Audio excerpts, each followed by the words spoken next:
So let's head on to and write our basic Apex class. So basically, what you have to do here is you have to go to your org and you have to use developer console and anonymous block. So this is where we will be writing anonymous using the open execute anonymous window. If you click on debug and then click on open execute anonymous window, you can write scratchpad code here. Now whatever you write here, if you want to see the output like in Java, you will see it in the logs over here. Okay, so for that, if you don't see the log, what you have to do is first thing is to go to debug log and you have to check this. Please go through this video again, rewind the video if you are not done this. So create a new debug log for yourself. Click on debug log in setup. Why do we need debug log is whatever output you are putting in Apex has to be stored somewhere, right? So it will be stored here. Select yourself and select the debug level and select SFDC console. Okay. So with these two parameters, these logs are usually active for 24 hours. Okay, once with these logs are created, let's see how to use them to print an output statement.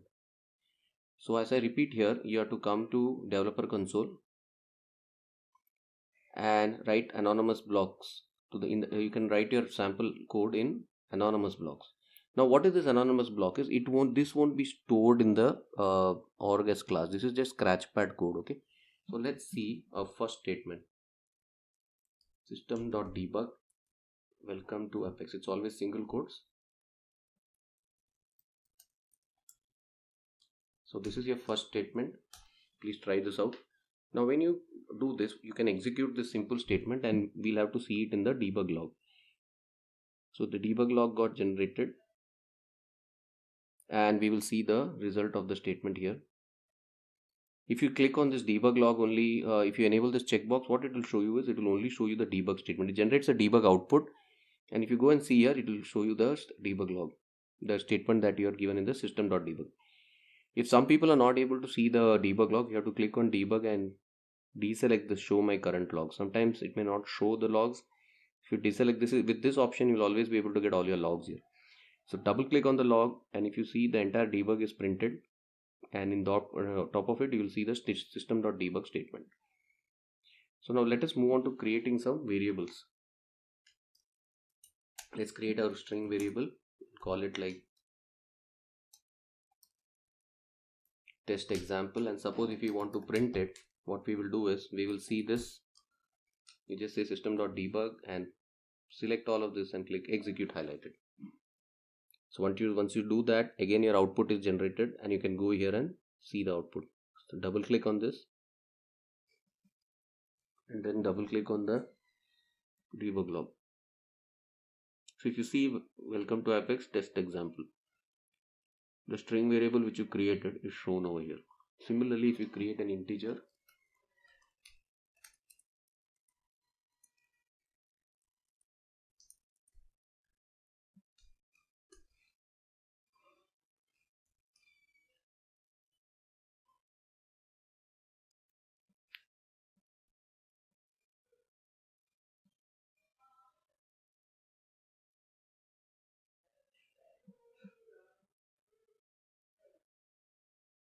so it's taking some time. Now again, if you look at the debug log, it's going to show you the value of welcome to Apex, the string variable, and 10.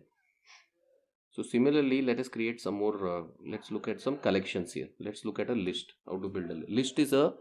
Will store a list of values.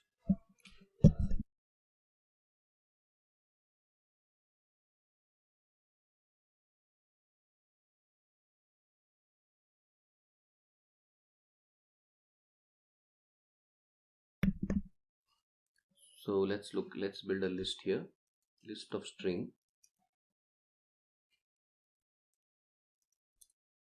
List is very important because a list of S objects is what you will use for DMLs and to overcome the governor limits limitations in Apex programming, because you're working in a multi-tenant environment, right? So you'll undergo governor limits which has only 150 DMLs or 100 SQL. So you'll use list to overcome that. So let's start working on list. So you instantiate list these are all classes. Now if you imagine, if you are from Java background, what you'll see is there is no import over here. So these are all already there. These classes are there in your Salesforce org. So let's create list new string, and now we can add some values to this. we'll say Monday, Tuesday,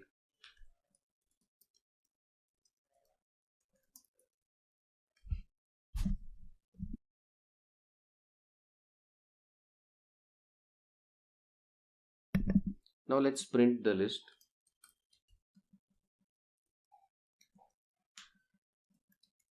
So if we print the whole list, all the values will be visible. So you just select the ones here and let's see.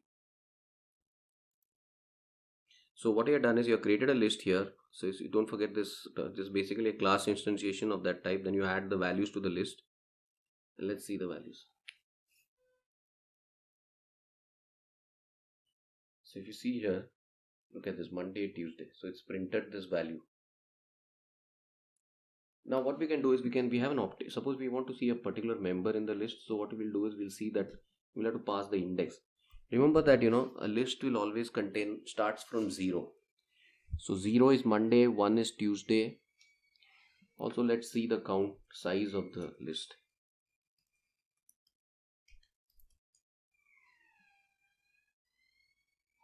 So what we are doing is I want to see what's on 1. 1 will show Tuesday and size of the array. So we missed something here.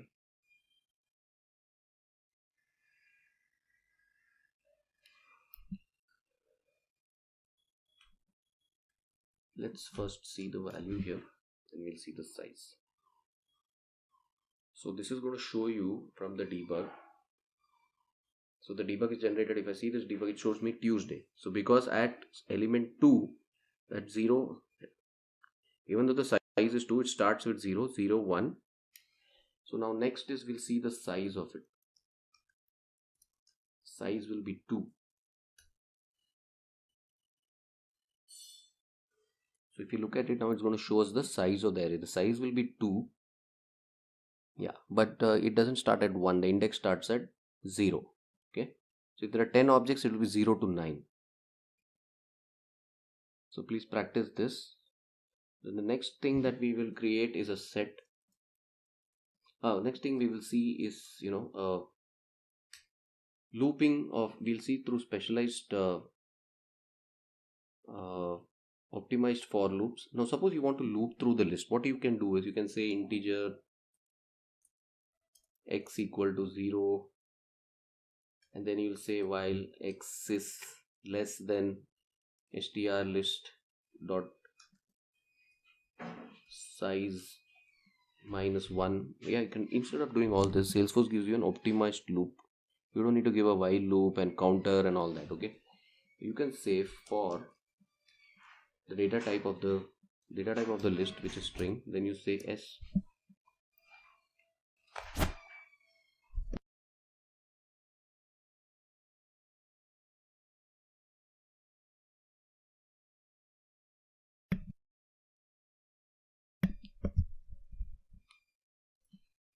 str list, and then you're going to print through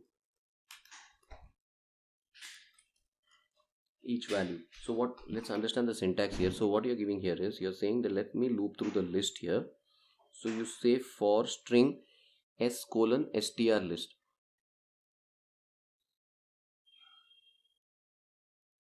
So it will print each and every value in the list. See, now you don't need to give an index over s0. It will automatically increment the index and show the value. So let's see this. Just a minute. So missing semicolon is mandatory.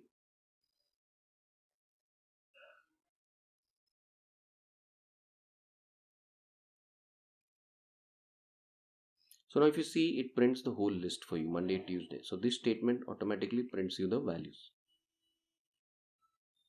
So you create a list here, you add the values, then you go through the list. This is an optimized syntax. You don't need to, increment a counter or check whether you have reached the last element of the index and all that, of the list and all that. So what you can do here, let's do one thing. Let us add one duplicate value here. Let's copy this line and let's add a duplicate value to this. Let's see what it is.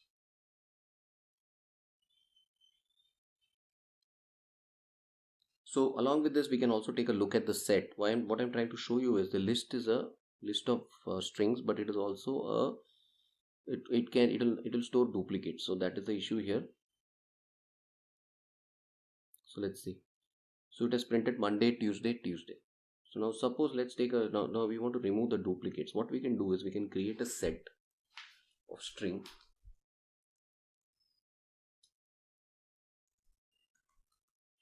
Give it a name, and again you have to instantiate it. So now similar to your list, you're creating a new set, and you can say within this, so let's see, and let's print through the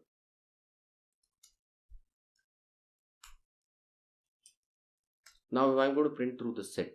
Okay, similar syntax for this optimized one, but this time I'm going to say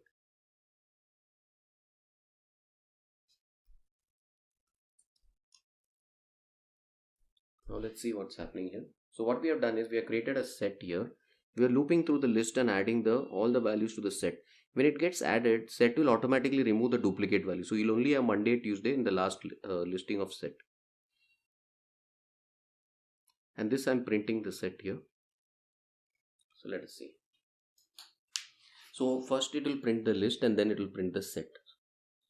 So if you look at the output here, see Monday, Tuesday, Tuesday, this is the list. But when it has automatically looped through and added it to the set, it has automatically removed the Tuesday from the set in this part of the statement. So basically set is used to as a list, but if you want to remove the duplicates, you can use it.